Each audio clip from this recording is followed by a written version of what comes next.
मैं ग्वालियर की उस धरती से आता हूँ जिसने रानी लक्ष्मीबाई के अंतिम रणघोष को सुना था। इसलिए मैं पूरे विश्वास के साथ कह सकता हूँ कि प्रश्न कभी भारत की नारी की क्षमता का नहीं था, प्रश्न था उनके प्रतिनिधित्व का। नमस्कार, आचरण न्यूज में आपका स्वागत है। मैं शिवम सिसोदिया और बात करें जेनजी की, तो जहां जेनजी आज अपने अधिकारों की मांग को लेकर सड़कों पर उतरा हुआ है, वहीं आज हमारे साथ एक ऐसा युवा, ऐसा जेनजी है जो अपनी बात को बड़े सशक्त ढंग से यूथ पार्लियामेंट में उठाता है, अपनी बात को रखता है और सशक्त नेतृत्व करता है हमारे शहर ग्वालियर का। जी हाँ, आज हमारे साथ है युवा वक्ता, जेनजी का चेहरा, अभिराज प्रताप सिंह राठौर। आइए हम जानते हैं उनसे उनके सफ़र के बारे में, उनकी शिक्षा के बारे में और उनका एक परिचय। मेरा नाम अभिराज प्रताप सिंह राठौर है। मैं ग्वालियर मध्य प्रदेश का रहने वाला हूं और मैं अभी हाल फिलहाल RGNUL पटियाला से BA LLB ऑनर्स की पढ़ाई कर रहा हूं। अभिराज, जैसा कि आपकी जो रील है वो काफ़ी वायरल हो रही है,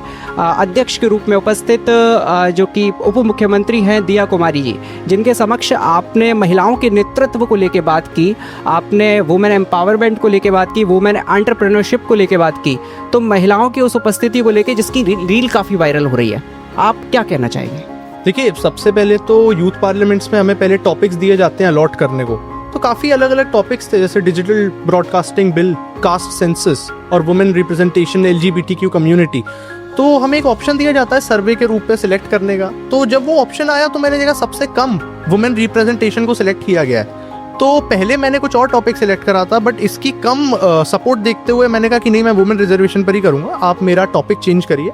तो फिर मैंने 10-11 दिन इसको लिखा अच्छे से, एकदम प्रॉपर तरीके से, एंड अनएक्सपेक्टेडली काफ़ी अच्छी तरीके से ये वॉइस पहुंची पूरे भारत देश में। अभी ऑलमोस्ट 10 मिलियन व्यूज़ हो चुके हैं, काफ़ी जगह पर शेयर भी हुई हैं, एंड इस बारे में बहुत कम लोग बात कर रहे हैं। इसलिए आज इस वीडियो को के समक्ष काफ़ी सारी महिलाओं को काफ़ी ज़्यादा पॉजिटिव एक व्यू पॉइंट देखने को मिला है हमारी तरफ से। और जेनजी के थ्रू जहाँ एक तरफ प्रोटेस्ट चल रहा है, यहाँ पर एक नए टॉपिक पर जो बात उठी है, तो इससे जो हमारी एज की जो ऑडियंस है, स्पेशली वुमेन में, उनमें काफ़ी ज़्यादा मैंने एम्पावरमेंट देखी। खासकर जितने भी मुझे DMs और टेक्स्ट आए, काफ़ी पॉजिटिव थे। बात होती है युवाओं के नेतृत्व की, बात होती है जेनजी की, यूथ की। राष्ट्र के निर्माण में विज़न, इंडिया का विज़न जो है विकसित भारत 2047 2047, उसमें आप जेनजी को किस तरह से देखते हैं, युवाओं के रोल को कैसे देखते हैं? भारत देश में 140 करोड़ की पॉपुलेशन है।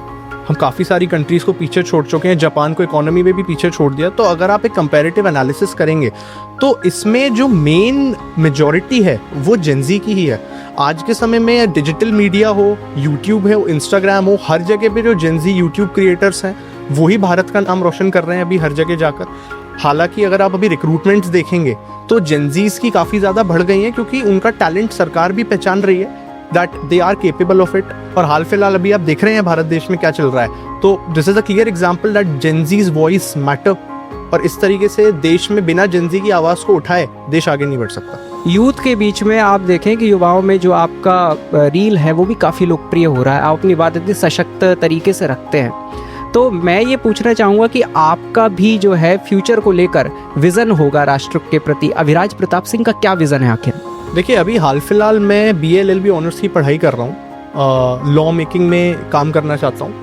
हम लोग काफ़ी सारे थिंक टैंक्स में काम करते हैं, पॉलिसी मेकिंग पे रिसर्च करते हैं, लिखते हैं। तो राष्ट्र के प्रति हम लोगों की रिसर्चेज बहुत रेगुलर बेसिस पे हमारे कॉलेज पे चलती रहती हैं। तो अभी हाल फिलहाल एज अ जेनजी हमारा कर्तव्य बनता है कि हम यूथ पार्लियामेंट्स में जाकर अपनी आवाज़ उठाएं, जिससे कि वो असली सदन तक पहुँचे, ग्राउंड लेवल तक। अलग अलग पॉलिटिकल ऑर्गेनाइजेशंस हो, चाहे थिंक टैंक्स हो, चाहे पॉलिसी ऑर्गेनाइजेशंस हो, उसमें रिसर्च करें और पूर्ण रूप से इसकी एक प्रॉपर रिसर्च बनाकर सरकार को भेजें। अब सरकार की तरफ से भी काफ़ी सारी स्कीम्स ओपन हो गई हैं युवाओं को लेकर, जैसे यूथ डायलॉग, अब जो माननीय प्रधानमंत्री जी के नेतृत्व में हम करा रहे हैं। यूथ लीडर्स डायलॉग होते हैं जहाँ पे युवा अपने सवाल रख सकता है उनके प्रति।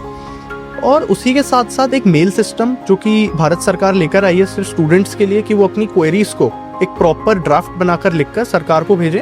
और उसकी एक पॉलिसी है कि काफ़ी कम दिनों के अंदर रिप्लाई भी आता है और चेंजेस भी किए जाते हैं। तो इसी तरीके से अगर जेनजी ग्राउंड लेवल पर काम करता रहे, अपनी आवाज़ को उठाता रहे, तो शायद से राष्ट्रों को लेकर एक बहुत पॉजिटिव चेंज रहा है। आज मैं अगर आपसे पूछूं कि आपकी मेकिंग में किसका ऐसा योगदान है, किसको श्रेय जाता है, उन गुरु के बारे में आप बताना चाहें? तो देखिए, मैं अपना गुरु अपने फादर को मानता हूँ, क्योंकि बचपन से लेकर आज तक मैंने उनको ही देखा है। बचपन से मैंने उन्हें भाषण देते हुए सुना है। आज भी फेसबुक पे इंस्टाग्राम पे उनके भाषण काफ़ी ज़्यादा रहते हैं, तो उनको मैं सुनता हूँ, उनसे समझता हूँ। खाली समय में उनसे थोड़ा वक्त मांग के थोड़ी टिप्स भी लेता हूँ कि किस तरीके से अपनी बातों को रखा जाए, किस तरीके से लिखा जाए, किस तरीके से अपनी आवाज़ को और मजबूत किया जाए। अब एट लास्ट युवाओं के लिए, जेंजी के लिए आपका कोई संदेश, कोई मैसेज?